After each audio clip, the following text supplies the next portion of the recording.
Hello and welcome to our today's lecture. This is lecture 4 on the classification of elements. This is Imandur Manik. I will be delivering the lecture. As we are learning about various aspects of classification of elements, and in today's lecture, we will be learning about the drawbacks of periodic table and some merits of long form of periodic table over the Mendeleev's periodic table.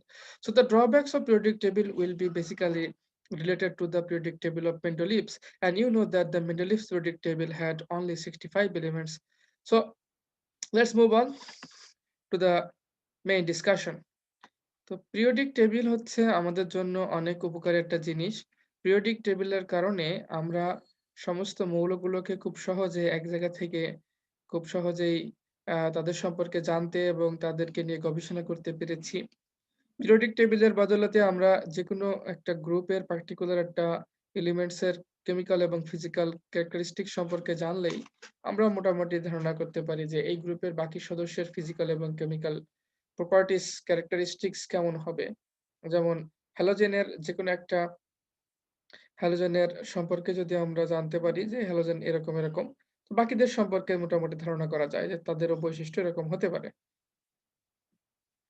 নিষ্ক্রিয় গ্যাসের argon সম্পর্কে যদি জানি যে এর বৈশিষ্ট্য properties এ ধরনের হবে, তো বাকিগুলো সম্পর্কে ধারণা করা যায় তাদের প্রপার্টিস এরকম হবে।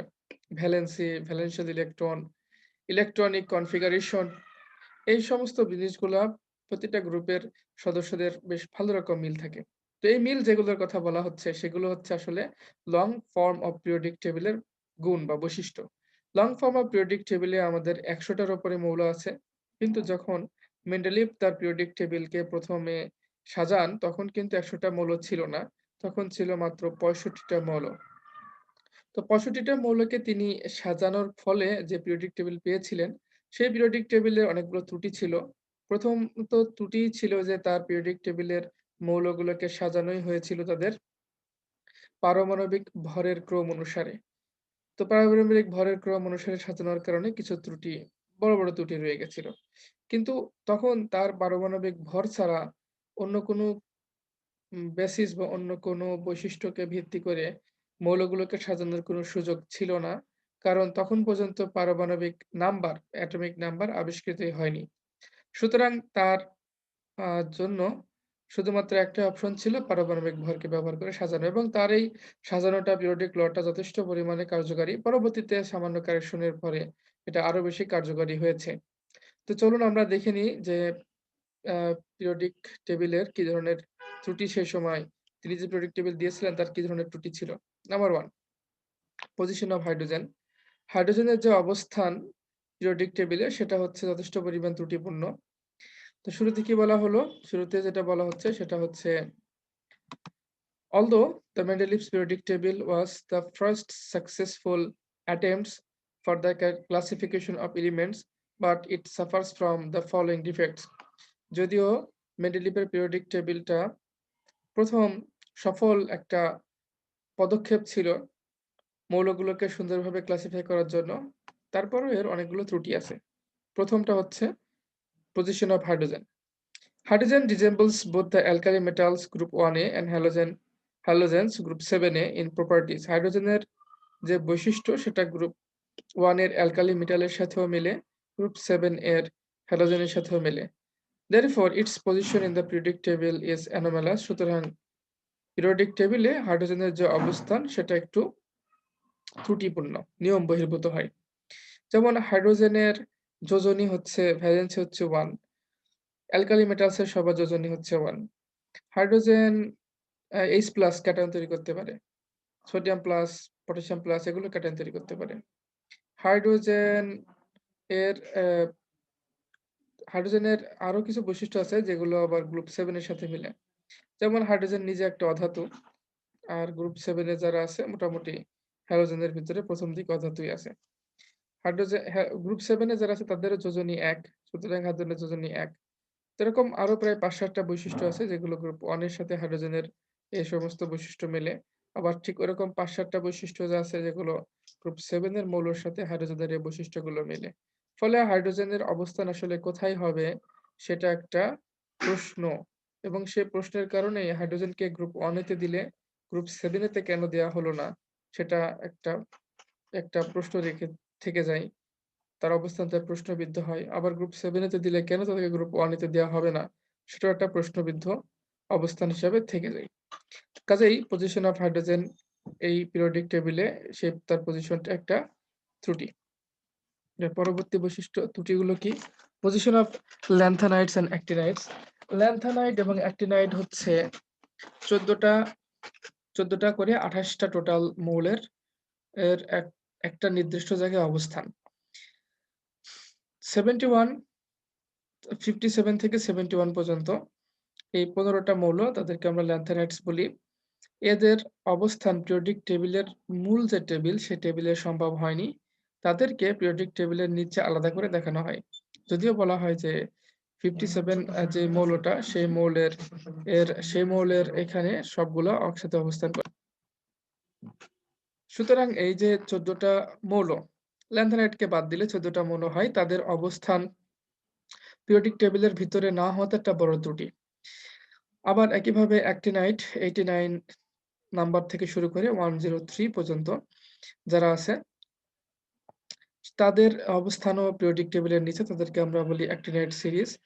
তো এই অ্যাক্টিনাম থেকে শুরু করে এই বাকি যে ১৪ টা মৌল আছে, সবার অবস্থান পিরিয়ডিক টেবিলের ভিতরে না হওয়ার সেটা একটা ত্রুটি।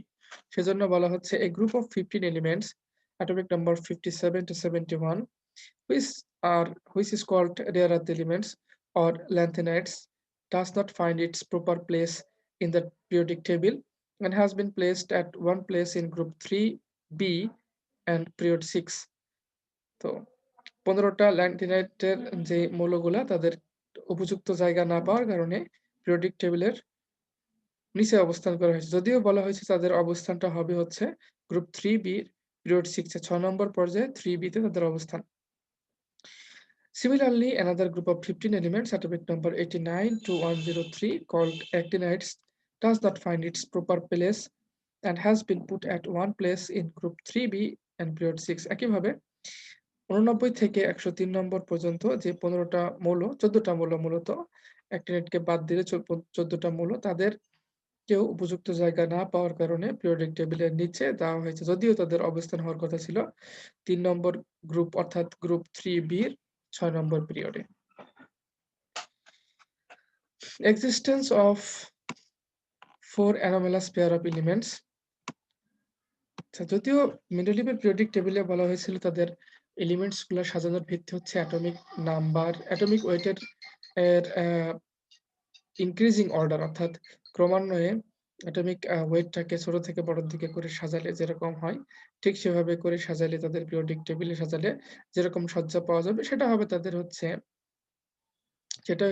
তাদের এর মূল হচ্ছে পিরিয়ডিক ল, এবং সেই লকে ভিত্তি করে তাদেরকে সাজানো হবে। কিন্তু দেখা গেছে ৪ টা জোড়া আছে এলিমেন্টস এর, ৪ জোড়া এলিমেন্টস এর ক্ষেত্রে তাদের অ্যাটমিক ওয়েটটাকে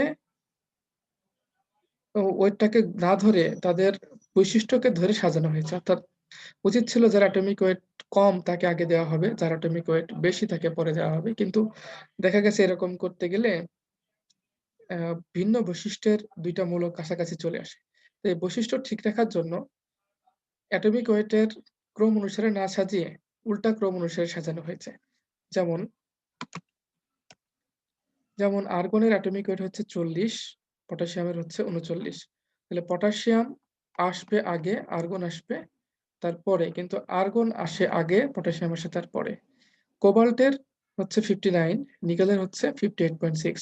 তাহলে নিকেল আগে থাকার কথা, কোবাল্ট তারপরের কথা থাকার কথা। কিন্তু দেখা যায় যে না, কোবাল্টকে আগে দেয়া হয়েছিল, নিকেলকে তার পরে দেওয়া হয়েছিল। কেন? কারণ দেখা গেছে যে যদি কোবাল্টকে নিকেলের আগে না দেওয়া হয় তাহলে কোবাল্টের বৈশিষ্ট্য এমন কারো সাথে মিলে যাবে যাদের যাদের ভৌত এবং রাসায়নিক ধর্ম কোবাল্ট থেকে ভিন্ন। যে কারণে তাদের ধর্ম বৈশিষ্ট্যকে মিল রাখার জন্য কোবাল্টকে নিকেলের আগে দেয়া হয়েছে। যদিও অ্যাটমিক ওয়েট অনুসারে নিকেলের আগে থাকার কথা। এরকম আরো ২ টা আছে। তো বলা হচ্ছে the order of increasing atomic weight has been ignored in case of 4 pairs of elements. তো পারমাণবিক ভরের ঊর্ধ্বক্রম অনুসারে সাজানোর যেই অর্ডার, অর্থাৎ যেই ধারা বা যেই ক্রম, সেটা হচ্ছে has been ignored in case of 4 pairs of elements ৪ জোড় এলিমেন্টস এর ক্ষেত্রে সেগুলো এই ধারাটাকে, এই বৈশিষ্ট্যটাকে, এই লটাকে অগ্রাহ্য করা হয়েছে। In order to place them in a position justified by their properties যাতে তাদেরকে এমন একটা পজিশনে রাখা যায় যে পজিশনে রাখলে তাদের প্রপার্টিস গুলো ঠিক থাকে। অর্থাৎ thus the elements of higher atomic weight precede those of lower atomic weight at 4 places as shown below যে কারণে যার অ্যাটমিক ওয়েট যার আর বেশি সে যার অ্যাটমিক ওয়েট কম, এরকম অ্যাটমিক ওয়েট কম থাকার পরেও ওই সমস্ত মৌলগুলোর আগে অনেকগুলো এলিমেন্টস বসে গেছে। তারপরে ফাইনালি একটা কথা হচ্ছে যে similar elements are separated and dissimilar elements are placed in the same group. In মেন্ডেলিভের যে পিরিয়ডিক টেবিল সেখানে এরকম ঘটনা ঘটেছিল যে এলিমেন্টস উইথ সিমিলার প্রপার্টিস একই ধরনের বৈশিষ্ট্যযুক্ত মৌল যেমন কপার এবং mercury, silver and thorium, barium and lead এগুলা বৈশিষ্ট্য সমান। এদেরকে কি করা হয়েছে আর সেপারেটেড তাদেরকে আলাদা, আলাদা জায়গায় বসানো হয়েছিল। while dissimilar elements অন্যদিকে যে সমস্ত এলিমেন্টস গুলোর ভেতর মিল নেই সেরকম এলিমেন্ট যেমন কপার, সিলভার অ্যান্ড অরাম এগুলাকে কি করা হয়েছে are grouped along with alkali metals এগুলাকে অ্যালকালি মেটালের সাথে গ্রুপ করা হয়েছিল। Manganese is grouped with halogen ম্যাঙ্গানিজকে হ্যালোজেনের সাথে গ্রুপ করা হয়েছিল। তো এটা হচ্ছে মেন্ডেলিভের পিরিয়ডিক টেবিলে করা হয়েছিল। সে কারণে এগুলো হচ্ছে মেন্ডেলিভের পিরিয়ডিক টেবিলের ত্রুটি। এখন আমরা দেখি যে আধুনিক যে পিরিয়ডিক টেবিল আমরা জানি সেই পিরিয়ডিক টেবিলের কিছু বৈশিষ্ট্য যেটার বৈশিষ্ট্য, অ্যাডভান্টেজ, মেরিট অনেক কিছু বলা যায়। তার কিছু ভালো দিক আছে। সেগুলো কি? The long form of periodic table has a number of minutes over the Mendeleev's periodic table in the following respects. আধুনিক periodic টেবিলের কিছু বৈশিষ্ট্য মেন্ডেলিক periodic টেবিলের ত্রুটির উপরে তাদের বৈশিষ্ট্যগুলো বেশ স্পষ্টভাবে বোঝা যায়। যেমন the classification of the elements is based on a more fundamental properties, for example atomic number. তো এলিমেন্টস গুলার ক্লাসিফিকেশন করা হয়েছে একটি খুব গুরুত্বপূর্ণ মৌলিক একটা বৈশিষ্ট্য। মৌলগুলোর মৌলিক একটা বৈশিষ্ট্যের উপরে অর্থাৎ অ্যাটমিক নাম্বারের অর্থাৎ অ্যাটমিক নাম্বারটাকে ধরেই মৌলগুলোকে ক্লাসিফাই করা হয়েছে। Each group contains elements with similar electronic configuration and hence similar properties. প্রত্যেকটা গ্রুপের মৌলগুলোর ইলেকট্রনিক কনফিগারেশন একই রকমের এবং তাদের বৈশিষ্ট্য অলমোস্ট একই রকমের। For example, all the alkali metals have similar valential electronic configuration, viz NS1 configuration and hence have similar properties. যেমন সমস্ত ক্ষারীয় ধাতুর ভ্যালেন্সিয়াল ইলেকট্রনিক কনফিগারেশন হচ্ছে NS1, বহিস্থ কক্ষপথ ইলেকট্রনের কনফিগারেশন হচ্ছে NS1 এবং hence have similar properties এবং তাদের সবার ভৌত এবং রাসায়নিক দ্রব্য অলমোস্ট সেম। তারপরে কি বলছে? It explains the similarities and variations in the properties of elements in terms of their electronic configuration.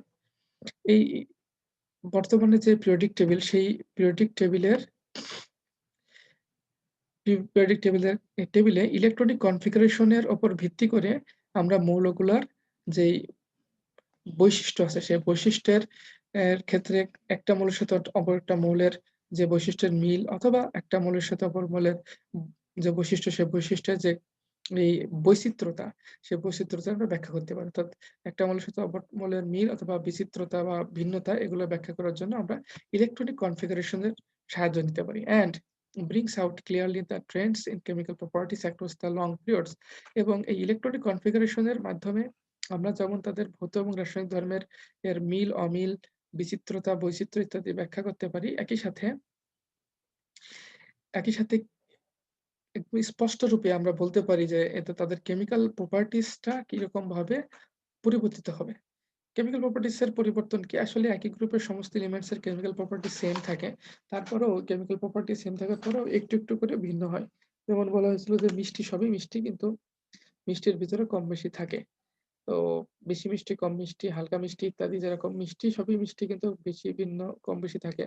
ঠিক সেরকমই কেমিক্যাল প্রপার্টিস গুলার সবই একই রকম প্রপার্টিস আছে। হয়তো তাদের বেস তৈরি করার প্রপার্টিস আছে, অ্যাসিড তৈরি করার প্রপার্টিস আছে কিন্তু কারো এই প্রপার্টি অনেক স্ট্রং, কারো এই প্রপার্টিস অনেক দুর্বল। তো সুতরাং এইজন্য এখানে বলা হচ্ছে যে এই ইলেকট্রনিক কনফিগারেশনের সাহায্যে আমরা এই প্রপার্টিস এর যে ভিন্নতা আসলে ভিন্নতা না ভেরিয়েশন আরকি, ট্রেন্ড আরকি।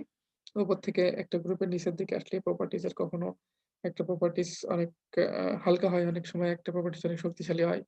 এই যে একটা প্রপার্টিজ যেমন অ্যালকালি মেটাল যেগুলা তাদের বেস ফর্মিং টেনডেন্সি আছে। তো তারা অক্সিজেনের সাথে যুক্ত হয়ে অক্সাইড তৈরি করে। Sodium oxide, lithium oxide.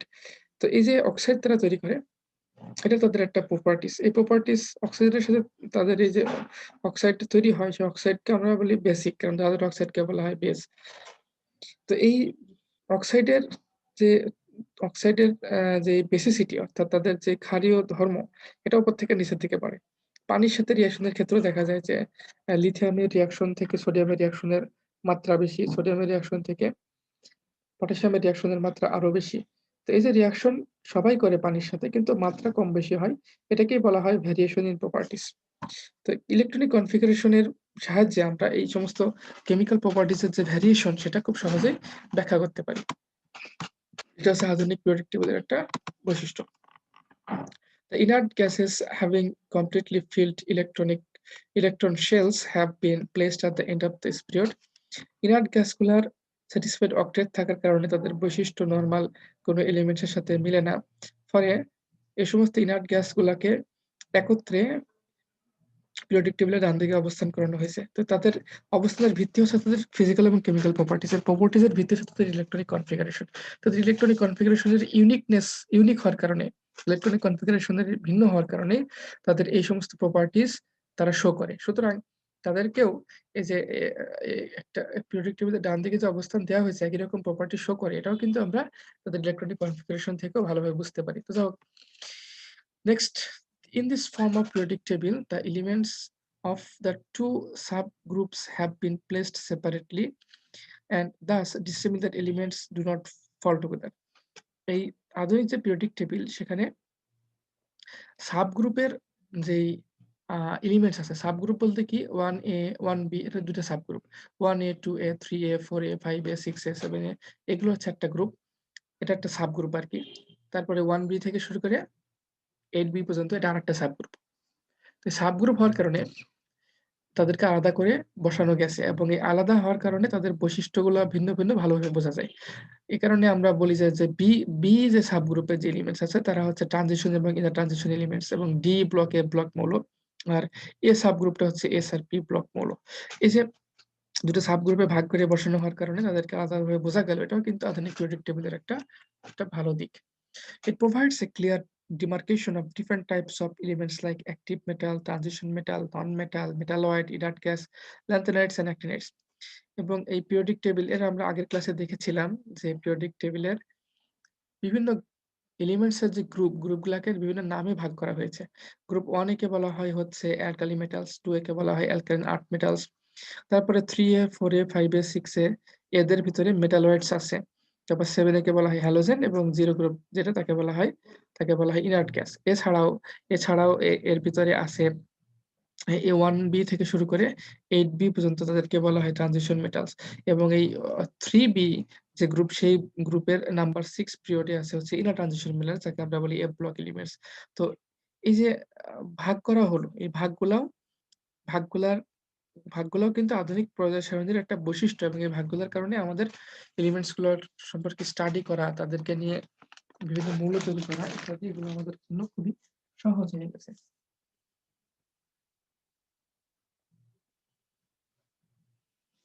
তো তাহলে আমরা দেখতে পাচ্ছি যে পিরিয়ডিক টেবিলের যে বৈশিষ্ট্য সেই বৈশিষ্ট্যগুলো খুবই important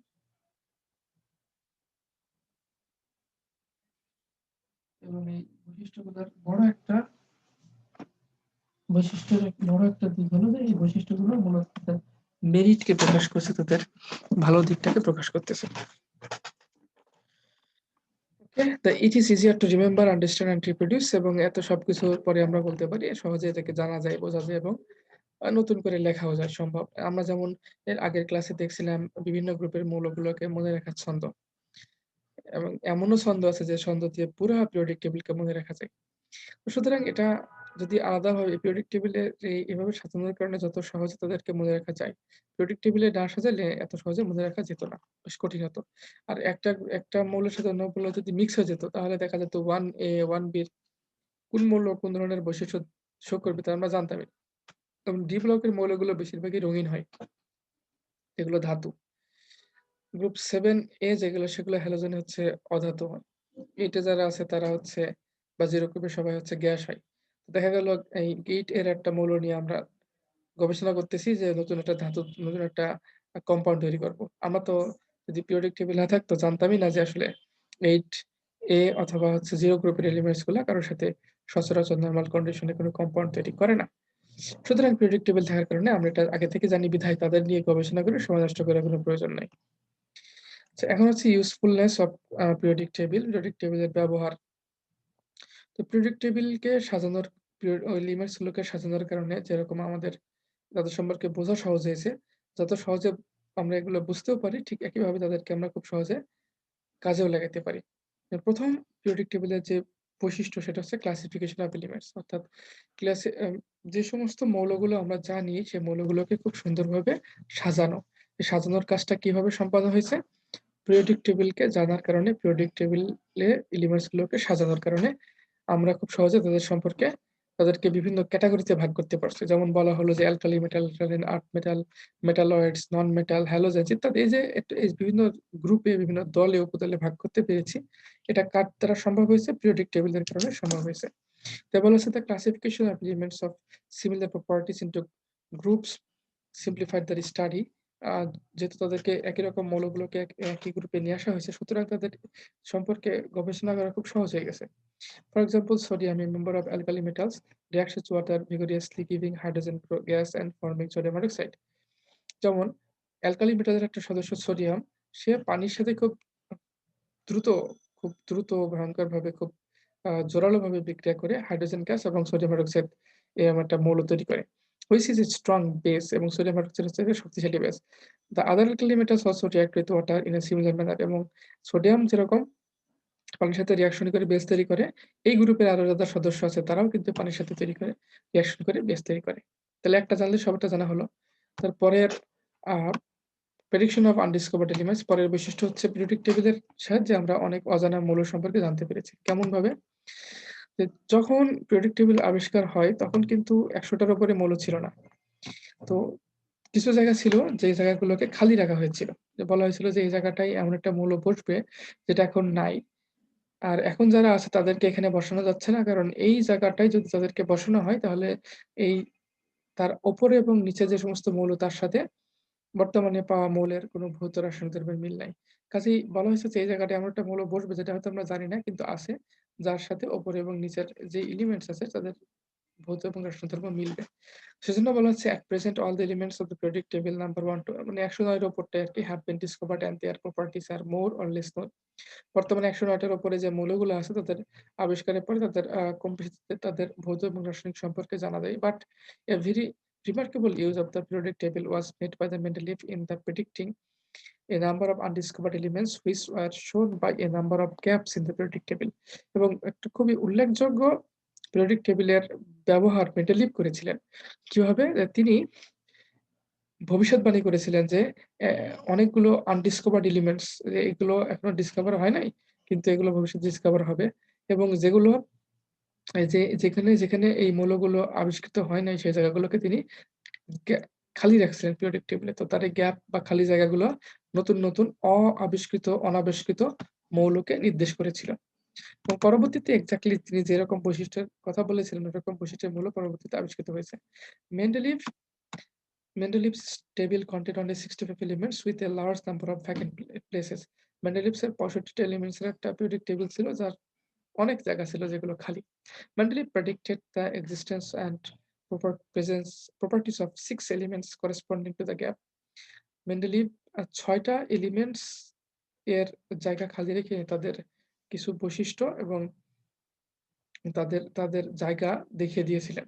These elements have since been discovered and are এবং তার পরবর্তীতে তার দেখানো জায়গায় বর্তমানে যে এলিমেন্টস গুলো বসছে সেগুলোর বৈশিষ্ট্য তিনি যেরকম বলে গেছিলেন হুবহু ওরকমই হয়েছে। যেমন স্ক্যান্ডিনিয়াম, গ্যালিয়াম, জার্মেনিয়াম, টেকনিয়াম, ভ্রেনিয়াম অ্যান্ড পোলোনিয়াম এগুলো তিনি জায়গা খালি রেখেছিলেন তার পিরিয়ডিক টেবল এবং বলছিলেন যে এখানে এরকম বৈশিষ্ট্যের এলিমেন্টস আবিষ্কৃত হবে এবং সেই এলিমেন্টস গুলো এখানে বসবে। তিনি যেরকম বৈশিষ্ট্যের কথা বলছিলেন পরবর্তীতে দেখা গেছে এদের সেরকম বৈশিষ্ট্য আছে এবং তাদেরকে সেখানে বসানো হয়েছে। তার পরবর্তী হচ্ছে correction of atomic weight. Atomic weight of some elements at the time of Mendeleev gave a wrong position in the periodic table.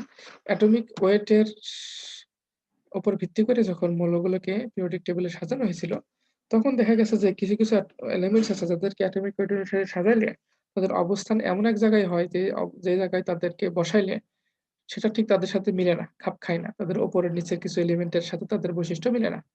The properties of these elements required their placement somewhere else এবং তাদের এই বৈশিষ্ট্য অনুযায়ী বোঝা যাচ্ছিল যে তাদেরকে এই জায়গায় বসাইলে তাদের মিলতেছে না, অন্য এক জায়গায় বসাইলে তাদের উপর নিচের এলিমেন্টের সাথে ভালো মিল হবে।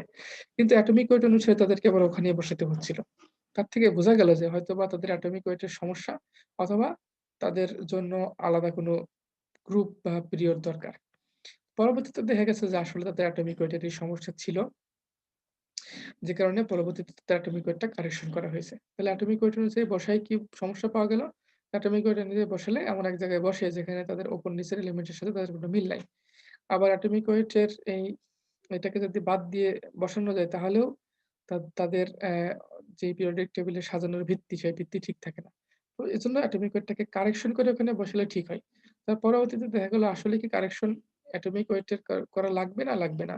নাকি কারেকশনটা আমাদের আগে থেকে যে অ্যাটমিক ওয়েট জানতাম সেটা আসলে ভুল এবং কারেকশন করাটা অতীব জরুরি। পরবর্তীতে দেখা গেছে যে না আসলে এরকমই যে তাদের অ্যাটমিক ওয়েটের যেই ভ্যালু সেটা আসলে ভুল ছিল। তাদের অ্যাটমিক ওয়েটটা কারেকশন করতে হবে। যেমন for an instance the element indium was placed and a vacant place in the periodic table between cadmium and strontium and strontium তো না, এটা হচ্ছে টিন। তো দেখা গেছে যে ইন্ডিয়ামকে ক্যাডমিয়াম এবং ১১২.৪ এবং ১১৮.৭ এই যে মলিকুলার ওয়েট এর মাঝখানে বসে রয়েছিল। Indium with weight of about 114 fitted very well in between cadmium and strontium. তো দেখা গেছে ইন্ডিয়ামের যেই মলিকুলার ওয়েট ১১৪ যদি হয় তাহলে খুব সুন্দরভাবে ১১২ এবং ১১৮ এর মাঝখানে বসে যায়। তো ফলে তাদের ইন্ডিয়ামের অ্যাটমিক ওয়েট সেটার কারেকশন করে ১১৪ করা যায়। করার যুক্তি ছিল। Periodic table and industrial research. The periodic table has been found to be quite useful in industrial research. আজকের জামানায় আমরা যে সমস্ত সায়েন্স আর টেকনোলজির যে অ্যাডভান্সমেন্ট দেখি তার পিছনে পিরিয়ডিক টেবিলের অবদান অসামান্য। আমরা এখন বিভিন্ন ধরনের খুবই শক্ত এবং হালকা অনেক ধাতুর তৈরি জিনিস দেখতে পাই। এরোপ্লেনের যেই কাঠামো তৈরি করা হয় সেটা অনেক হালকা এবং অনেক মজবুত। অ্যালুমিনিয়ামের বিভিন্ন জানলা আমরা দেখতে পাই যে থাই গ্লাসযুক্ত জানলায় অ্যালুমিনিয়ামের কাঠামো ইউজ করা হয়। তো এই অ্যালুমিনিয়ামেরটা ইউজ না করে লোহারটা ইউজও করা যেত। কিন্তু কেন করে না? কারণ অ্যালুমিনিয়ামের বৈশিষ্ট্য আমরা পিরিয়ডিক টেবল থেকে জানতে পারছি। লোহার বৈশিষ্ট্য আমরা পিরিয়ডিক টেবল থেকে জানতে পারছি। ফলে তার কোনটা ব্যবহার করলে ভালো হবে, কোনটা টেকসই, পাতলা, হালকা হয় সেটা আমরা জানার কারণে খুব সহজে তাদেরকে আমরা মডিফাই করতে পারছি। তারপরে ব্রাশ মানে পিতল আরকি। পিতলকে বিভিন্ন ধরনের ধাতুর সাথে মিশিয়ে এ এ ব্রোঞ্জ তৈরি করা হয়েছে, পিতল তৈরি করা হয়েছে। এই যে ধাতুগুলাকে মিশিয়ে যে তৈরি করা হয়েছে নতুন সংকর ধাতু বলে। এগুলোও কিন্তু পিরিয়ডিক টেবলের অবদান। তাছাড়া বিভিন্ন ধরনের চিপ যে তৈরি করি আমরা, চিপস যেমন আ কম্পিউটারের চিপস আছে, মোবাইলের চিপস আছে। তো সেগুলো এসপিএন, পিএনপি ডায়োড আকারে থাকে। তো এগুলো তৈরি করা হয় অর্ধধাতু দিয়ে। সিলিকন ফসফরাস দিয়ে তৈরি করা হয়। তো এগুলো যে অর্ধধাতু সেটা আমরা পিরিয়ডিক টেবল থেকে খুব সহজে বুঝতে পারি। তাদের বৈশিষ্ট্য এরকম। তো এছাড়াও আরো ইন্ডাস্ট্রিয়াল রেভলিউশন এর আরো অনেকগুলো দিক আছে যেগুলো যে অপটিক্যাল ফাইবার বলেন আর যাই বলেন সেগুলোর কোনো না কোনো ধরনের বৈশিষ্ট্য। আমরা যে আলো দেখি সেটাও কোনো না কোনো অ্যাটম থেকে আসছে। অ্যাটমটা জ্বললে না সেখান থেকে আলো বের হয়। এটা আমরা জানি যে ইলেক্ট্রোম্যাগনেটিক রেডিয়েশন কিভাবে নিঃসরিত হয়। কাজেই হচ্ছে পিরিয়ডিক টেবলে আমরা যেদিকে তাকাই না কেন, যা কিছু দেখি না কেন, আমি আপনি সহকারে সবকিছুই মূলত অ্যাটম দিয়ে গঠিত এবং সেই অ্যাটমের যে বৈশিষ্ট্য সেগুলো কিভাবে স্টাডি করা সহজ হইছে, সেগুলো পিরিয়ডিক টেবলের কারণে স্টাডি করা সহজ হয়েছে। সুতরাং এই যে আমাদের আপনাদের আশপাশের যে পরিবেশের যে development, everything is dependent upon the proper utilization of elements and this proper utilization of elements depends upon the knowledge of elements and the proper knowledge of elements depends upon the proper knowledge of periodic table. So everything around us could be regarded as the result of the creation or or representation of periodic table. Several of the light metals and their alloys used in the modern mechanical equipment, jet engines and aircrafts were first studied in detail because of their position in the periodic table. এগুলো বললাম। এই সমস্ত কারণে periodic table তাদেরকে দেয়া হয়েছে। তো আপনাদের সবাইকে ধন্যবাদ আজকের ক্লাসে অংশগ্রহণ করার জন্য। আপনাদের একটা বাড়ির কাজ আছে, সেটা হচ্ছে পজিশন অফ হাইড্রোজেন। হাইড্রোজেনের যে অবস্থান গ্রুপ 1 তে এবং 7 তে। এই ২ টার পক্ষে যুক্তি দিয়ে আপনারা ইংলিশে লিখে সাবমিট করবেন। পজিশন অফ হাইড্রোজেন, হাইড্রোজেনের অবস্থান গ্রুপ 7 এ এবং গ্রুপ 1 এ ২ পক্ষেই হতে পারে। ২ পক্ষেই যুক্তি দিয়ে আপনারা সেটা হোমওয়ার্ক হিসেবে প্রেজেন্ট করবেন। Thanks to all for joining the class.